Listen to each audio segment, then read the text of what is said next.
Boa noite, graça e paz, irmãos. Obrigada pela presença de vocês. Estamos dando continuidade ao mês em destaque da UMAV e da UACA. Agora eu vou fazer uma oração para iniciar. Oremos. Querido Deus, obrigado, Senhor, por mais eu ter nos dado. Eu agradeço, Deus, por tudo que o Senhor tem feito nas nossas vidas. Peço, Senhor Deus, que o Senhor abençoe as pessoas que perderam um ente querido. Peço que o Senhor abençoe a família deles, conforte, Senhor, o coração deles também. Peço que o Senhor abençoe o pregador da noite e que ele possa ser usado por Deus para passar a mensagem, Senhor Deus, que nós possamos entender e praticar em nossas vidas. Obrigado, Senhor Deus, por tudo. Em nome de Jesus, amém. Amém. Agora eu vou falar o tema e a divisa do mês da mocidade. O tema: o posicionamento do jovem cristão, o reflexo de uma vida acima da mediocridade. A divisa, que se encontra em 1 Coríntios 11:1. Sede meus imitadores, como também eu de Cristo. Agora eu vou ler um texto da Bíblia para vocês, que se encontra em Salmos 42:11. Por que você está assim tão triste, ó minha alma? Por que está assim tão perturbada dentro de mim? Põe a sua esperança em Deus, pois ainda o louvarei. Ele é o meu Salvador e o meu Deus. Esse versículo fala para nós colocarmos a nossa confiança em Deus e tudo que vem acontecer, nós não podemos ficar abatidos, porque Deus é a nossa esperança, é o nosso refúgio. Agora eu vou passar a palavra para o pregador da noite. A graça e a paz, queridos irmãos, com muita alegria e gratidão a Deus que estamos aqui para mais uma mensagem do nosso mês da mocidade. E antes de iniciarmos essa reflexão de hoje, vamos orar, Oremos. Grandioso Deus e amado Pai, graças te damos, Senhor, porque mais uma vez estamos aqui na Tua presença, Senhor. Te agradecemos, Senhor, por causa da Tua misericórdia que se renova a cada manhã, meu Deus. Pelos nossos erros, nossas falhas, para que o nosso louvor e nossa adoração chegue até a Ti. Te entregamos, Senhor, esta mensagem de hoje, meu Pai, que seja para a honra e glória do Teu santo nome e que não seja apenas, Senhor, para ouvirmos, mas que seja principalmente para praticarmos em nossas vidas. Graças te damos, Senhor, pelo Teu amor, pelo Teu cuidado. Te peço neste momento que o Senhor possa estar visitando cada lar, cada família, meu Deus, cada pessoa que está assistindo esta mensagem. Que o Seu bálsamo, que o Seu amor, o Seu cuidado possa estar protegendo e guardando cada um de nós.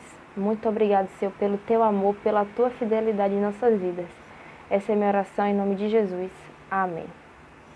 Vamos lá, O texto de hoje escolhido é um texto muito conhecido, que é sobre Ana, a história de Ana. Quando a gente lê a Bíblia, a gente percebe, em relação à história de Ana, a gente percebe que, teoricamente, Ana era uma mulher muito abençoada. Por quê? Porque ela era cristã, a família dela também era uma família temente a Deus. Ela tinha um marido que ela amava muito e que também amava muito a ela. Então, assim, quando a gente percebe, a gente lê esse texto, a gente vê que Ana, na verdade, era uma pessoa abençoada. Ana, na verdade, era uma pessoa que era feliz. Feliz pelas bênçãos que tinha em seu lar, por ter um lar abençoado, podemos dizer. No entanto, a história conta que Ana não era totalmente feliz. Por quê? Porque Ana não podia ser mãe. E além de não poder ser mãe, tinha que ouvir constantemente as provocações da outra mulher do seu marido, na época, que era Penina e que tinha filhos, mas Ana não tinha filhos. Mas aí você deve estar se perguntando assim, o que a história de Ana tem a ver com o tema do nosso mês da mocidade, Com o tema que foi escolhido, que foi o posicionamento do jovem cristão, o reflexo de uma vida acima da mediocridade. Tem tudo a ver, irmãos, porque ao ler o texto é perceptível que na vida de Ana existem duas fases. Basicamente dois tipos de Ana, na verdade, Que a primeira fase é Ana acima da mediocridade. Não, na verdade, Ana abaixo da média, que é a primeira fase da vida de Ana, que Ana possui uma fé cristã abaixo da média, e a segunda fase, que é Ana acima da média, que é uma Ana que possui uma fé cristã acima da média. Quando estivermos lendo o texto, nós vamos perceber claramente isso. E é importante que ao longo da leitura nós possamos também estar fazendo esta autoanálise em nossa vida, né? Que tipo de Ana estou sendo? Estou sendo uma Ana que é uma cristã abaixo da média ou uma Ana que é uma cristã acima da média? Vamos lá. O texto está em 1 Samuel, capítulo 1, do 1 ao 20. Mas para falarmos da Ana abaixo da média, da Ana cristã abaixo da média, vamos ler de 1 ao 8. Vamos lá. Houve um homem de Ramataim Zofim, da montanha de Efraim, cujo nome era Eucana, filho de Jeroão, filho de Eliú, filho de Tou, filho de Zuf, Efrateu. E este tinha 2 mulheres, o nome de uma era Ana e da outra Penina. E Penina tinha filhos, porém Ana não os tinha. Subia, pois, este homem da sua cidade de ano em ano a adorar e a sacrificar ao Senhor dos Exércitos, em Siló. E estavam ali os sacerdotes do Senhor, Hofni e Finéias, e 2 filhos de Eli. E sucedeu que no dia em que Eucana, que é o marido de Ana, sacrificava, dava a ele porções a Penina, sua mulher, e a todos os seus filhos e a todas as suas filhas. Porém a Ana dava uma parte excelente, porque Ana amava ele, embora o Senhor lhe tivesse cerrado a madre. Ele amava muito a Ana, e Ana também o amava, então ele dava uma porção excelente a Ana. E a sua rival, que é Penina, excessivamente a provocava para irritar, porque o Senhor lhe tinha cerrado a madre, ou seja, Ana não poderia ser mãe. E assim fazia ele de ano em ano. Sempre que Ana subia à casa do Senhor, a outra a irritava, Penina. Por isso chorava e não comia. Então Eucana, seu marido, lhe disse: Ana, por que choras? E por que não comes? E por que está mal o teu coração? Não te sou melhor que 10 filhos? Bom, irmãos, ao ler esses versículos fica até um pouco difícil de afirmar, de perceber que Ana era uma cristã abaixo da média nessa fase da vida dela. Porque assim, você lê o texto e o texto conta que Ana estava todos os anos no templo, que o marido de Ana servia a Deus, né? Pelo que parece ser, Ana era uma esposa excelente. E então assim, você se pergunta como ela era uma cristã abaixo da média se ela estava constantemente na casa de Deus. Mais uma vez eu ouvi uma pregação de uma missionária que ela falando justamente da história de Ana, que ela fala assim: há uma grande diferença entre estar na casa de Deus e estar na presença de Deus. Muitas vezes nós estamos constantemente na casa de Deus, de domingo a domingo, participamos de todas as atividades do proposto no calendário, né? De todas as atividades internas e externas da igreja, somos assíduos em termos de presença na igreja. Mas isso não significa que nós estamos na presença do Senhor da igreja.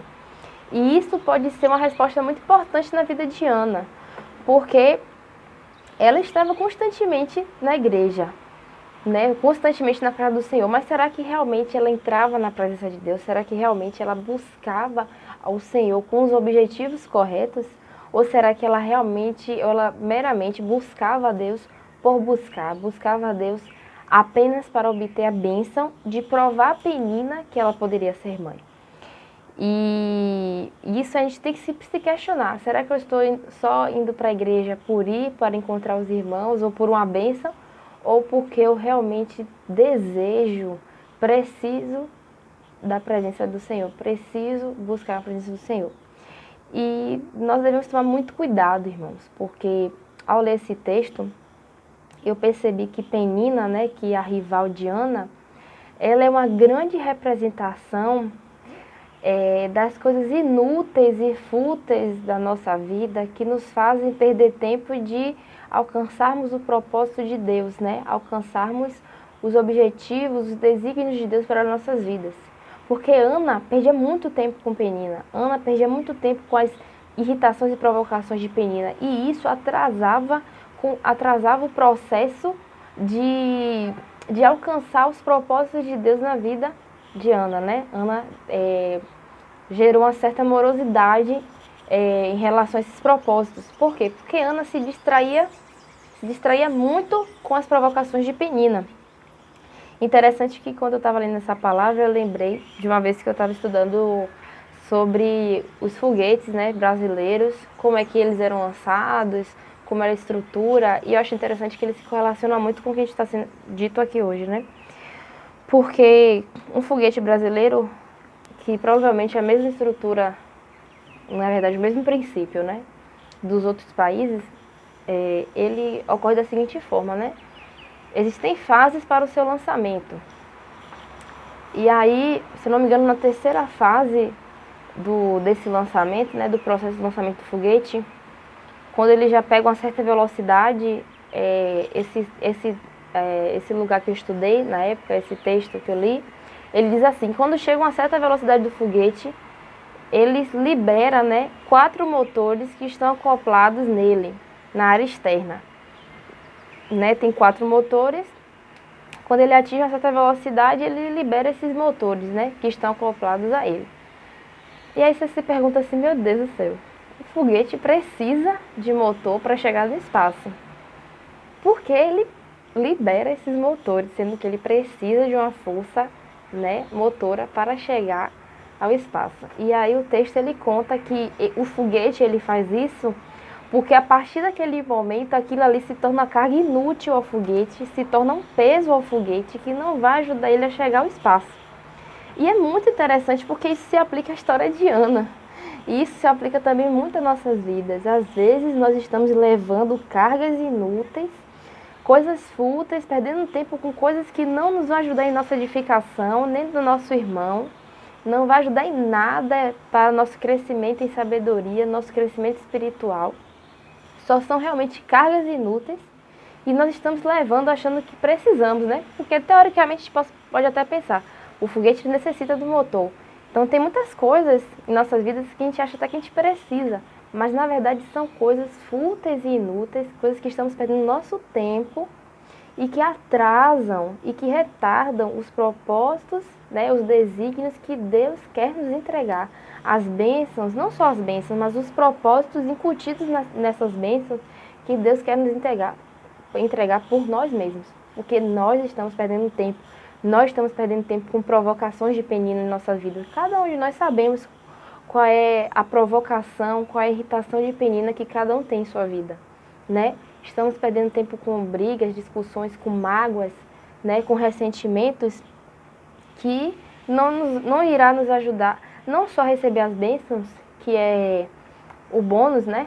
Mas de crescermos espiritualmente. E o que eu estou dizendo aqui, irmãos, não é uma coisa que eu acho, né? Que é a minha opinião, mas está na própria Bíblia isso, né?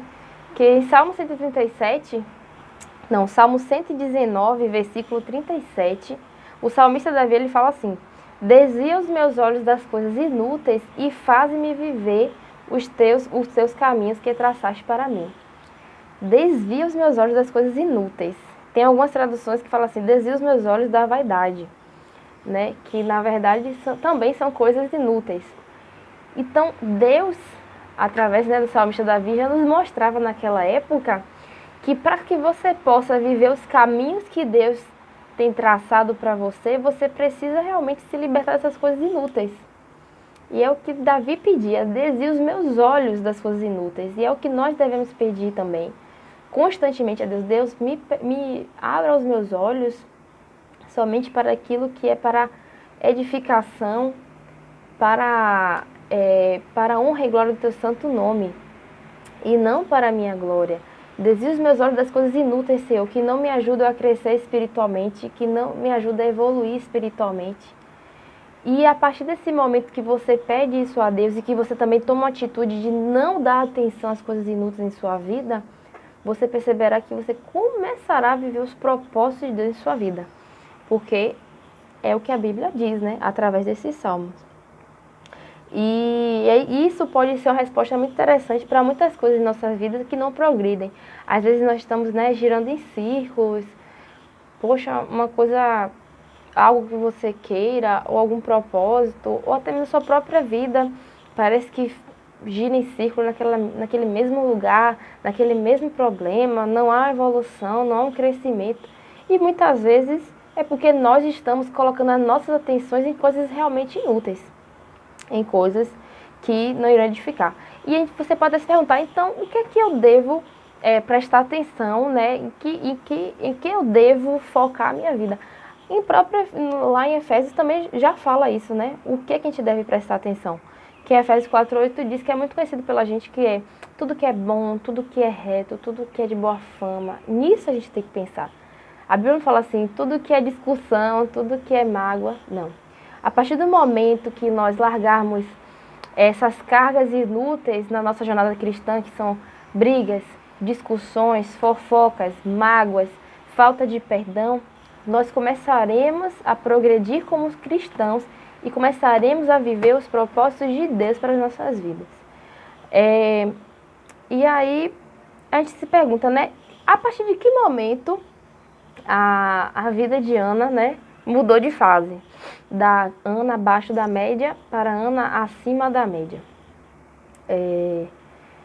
A resposta desse momento, né, desta linha de mudança, está em 1 Samuel 9, que diz assim: Então Ana se levantou, que é a parte A, né? Então Ana se levantou.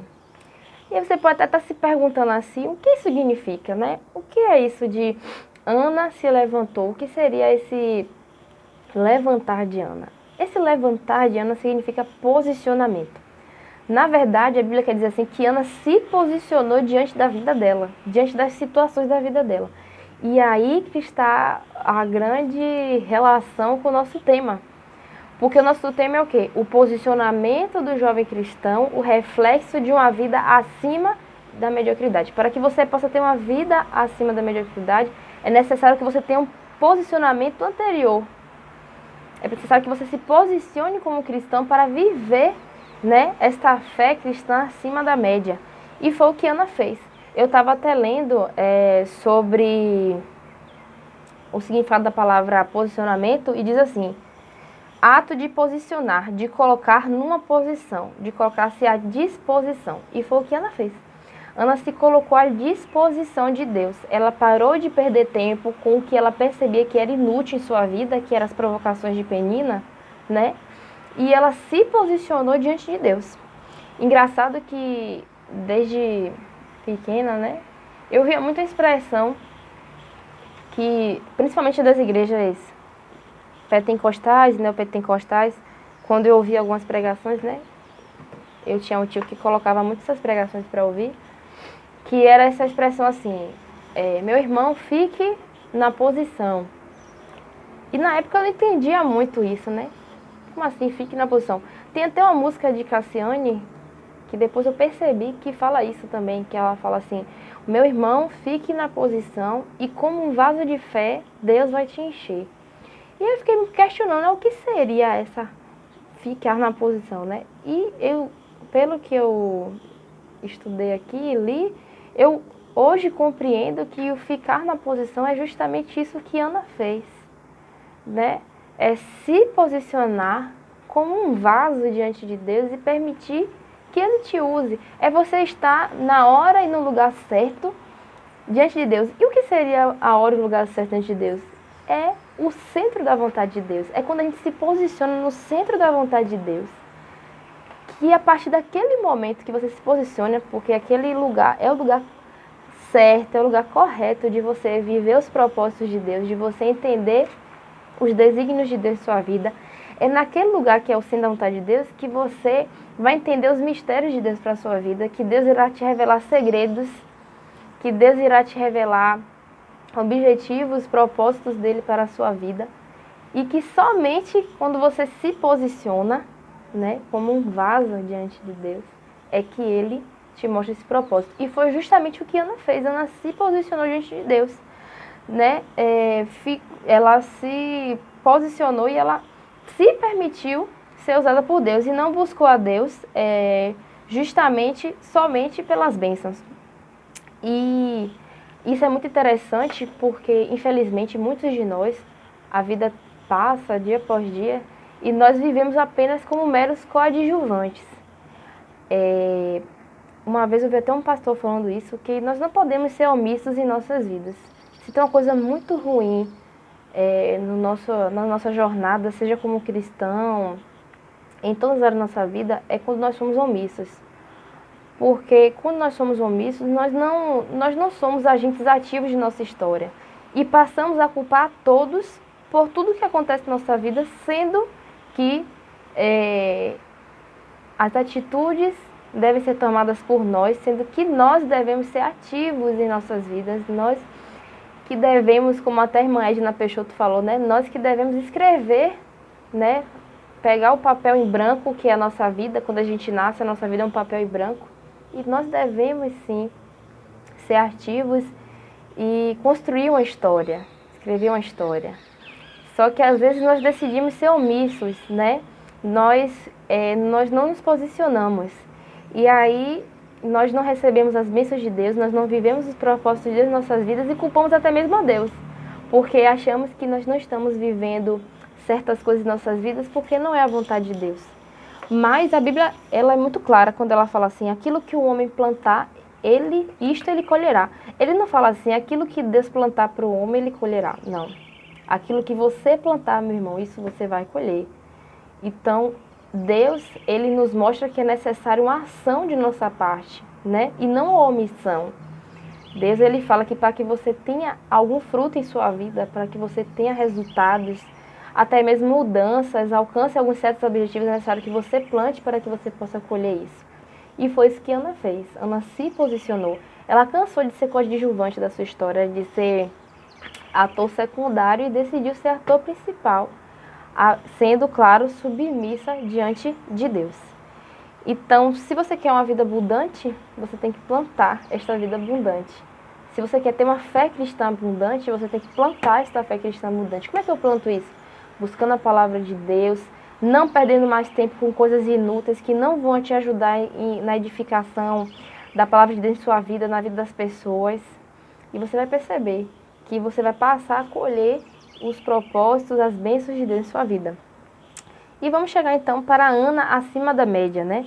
Do versículo 9 ao 20, que diz assim: Então Ana se levantou, que foi o que a gente leu, né? Que aqui é o posicionamento de Ana. E depois que comeram e beberam em Siló, e Eli, sacerdote, estava sentado na cadeira junto ao pilar do templo do Senhor. Ela, pois, com amargura de alma, orou ao Senhor e chorou abundantemente. E fez um voto dizendo: Senhor dos exércitos, se benignamente atentares para a aflição da tua serva, e de mim te lembrares, e da tua serva não te esqueceres, mas a tua serva deres um filho, homem, ao Senhor darei todos os dias da sua vida, e sobre a sua cabeça não passará a navalha. E sucedeu que, perseverando ela em orar perante o Senhor, Eli observou a sua boca. Porquanto Ana no seu coração falava, só se moviam os seus lábios, porém não se ouvia a sua voz. Pelo que Eli a teve por embriagada. E disse-lhe Eli: Até quando estarás tu embriagada? Aparta-te de ti o vinho. Porém Ana respondeu: Não, Senhor meu, eu sou uma mulher atribulada de espírito. Nem vinho, nem bebida forte tenho bebido, porém tenho derramado a minha alma perante o Senhor. Não tenhas, pois, a tua serva por filha de Belial, porque da multidão dos meus cuidados e do meu desgosto tenho falado até agora. Então respondeu Eli: Vai em paz, e o Deus de Israel te conceda a petição que lhe fizeste. E disse ela: Acha a tua serva graças aos teus olhos. Assim a mulher foi o seu caminho, e comeu, e seu semblante já não era mais triste. E levantaram-se de madrugada e adoraram perante o Senhor e voltaram. E chegaram à sua casa em Ramá. E Elcana conheceu a Ana, sua mulher, e o Senhor se lembrou dela. E sucedeu que, passando algum tempo, Ana concebeu e deu à luz um filho, ao qual chamou Samuel, porque dizia ela: o tenho pedido ao Senhor. Então, irmãos, podemos perceber aqui que diferença, né? A partir do momento que Ana se posiciona, olha como a vida dela assume um rumo diferente, né? E houve uma mudança, podemos perceber que Ana agora é acima da média por dois motivos. O primeiro motivo é que a estratégia de Ana mudou. Antigamente, Ana ia para a igreja só pela bênção, que ela só queria a bênção, ela só queria o milagre. Mas a partir de agora não, a estratégia dela mudou. Ela foi uma cristã sábia, né? Ela percebeu que aquele objetivo dela não era condizente com os propósitos de Deus para a vida dela, então ela, ao invés de ir somente à igreja para buscar as bênçãos, ela passou à igreja para buscar o Senhor das bênçãos, que é o nosso Deus. Então a estratégia dela mudou. E o segundo motivo que mostra, né, que Ana agora passou a ser uma cristã que possui uma fé acima da média, né, que é uma cristã acima da média, é que o objetivo de Ana mudou. Antes, Ana queria ter um filho apenas para provar a Penina que ela poderia ter um filho. E agora não. Ana quer ter um filho para que possa ser usado para a honra e glória do Senhor, para que possa viver os propósitos de Deus.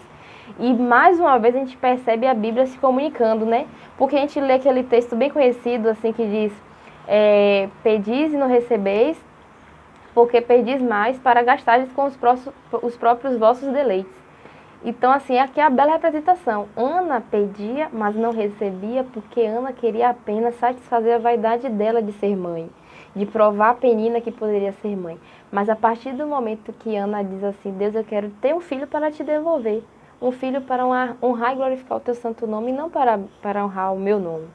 Então, tudo mudou. O objetivo de Ana mudou, então ela passou a viver os propósitos de Deus na vida dela. E isso serve muito para nós, irmãos. Até quando nós pedimos algo a Deus, às vezes a gente quer pedir para nós mesmos, mas nós devemos pedir sempre para a honra e glória do nome dele e cumprir aquilo que pedimos. Por exemplo, Deus, eu quero ter um carro para que também possa ser usado para ajudar na igreja, né? Não só na minha família, para minha locomoção, mas que possa ser usado na igreja, que possa ser usado para que eu leve a minha família na igreja, para que eu ajude nas ações missionárias. Quando nós pedimos algo que é para a honra e glória do Senhor, não tenho dúvidas que, se esta for a vontade dele, ele ouve as nossas orações, ele responde, né? Porque ele percebe que nós não queremos aquilo para a nossa própria vaidade, mas para a honra e glória dele. E é interessante notarmos uma coisa para a nossa vida cristã, quando ela fala assim, quando o texto fala assim, que Ana orou, né, e depois comeu, e seu semblante já não era mais triste. E aqui a gente se pergunta, né, Ana, o problema de Ana era Penina? O problema de Ana era porque Ana não podia ser mãe? Eu acredito que não, porque quando você olha aqui o texto, né, na verdade eu acredito não, com certeza não. Porque quando você lê o texto, mostra que ela orou, comeu e seu semblante já não era mais triste. Deus não deu filho a ela e Penina não morreu. Penina continuava lá viva e ela continuava estéril. Então isso mostra que os problemas de Ana não eram o que Ana achava que eram os problemas dela.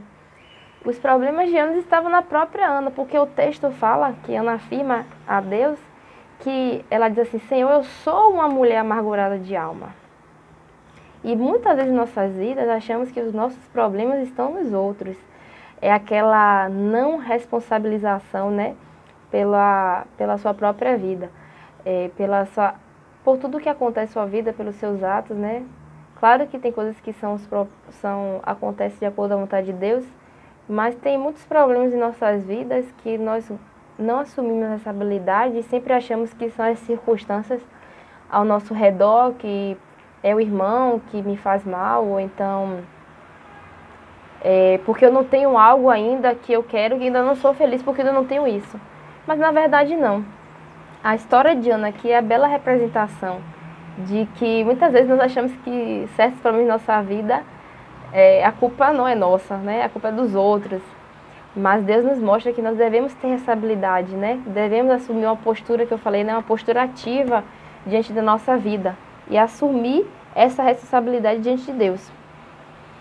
E é interessante percebermos também, irmãos, que a partir dessa história aqui nós vemos que Deus, na verdade, ele queria tratar Ana. Porque assim, Deus, ele não queria dar só um filho a Ana. Deus queria dar um Samuel a Ana.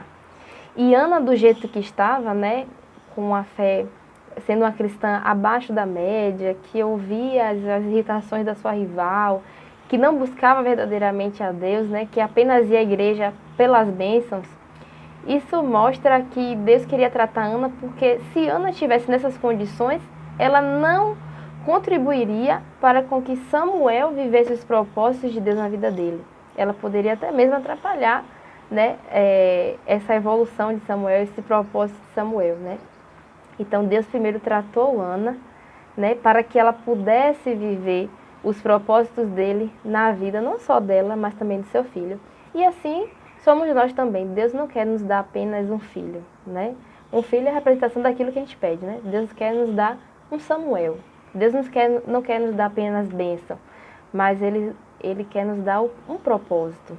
E sempre, sempre, sempre esse propósito é para honra e glória do louvor, honra, glória e louvor do nome dele.